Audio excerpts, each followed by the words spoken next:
In today's video, I'll show you exactly how to replace the background of the video in Capcut. Let's get started.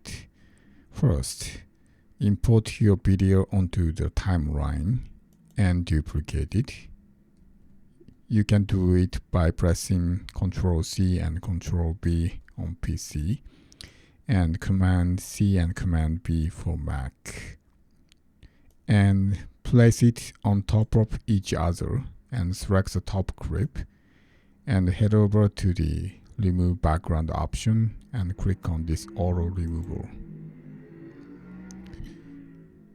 Then select the background you want to add in this video. So let's say I'm gonna choose this mountain video and place it in between.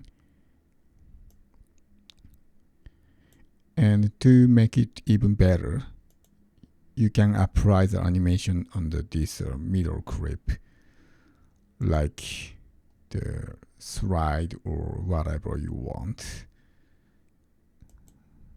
So this case, I chose slide. And let's take a look.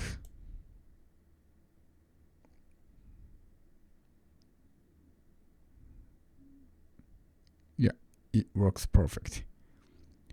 If you find this helpful, please give me a thumbs up and leave me a comment. Thank you for watching.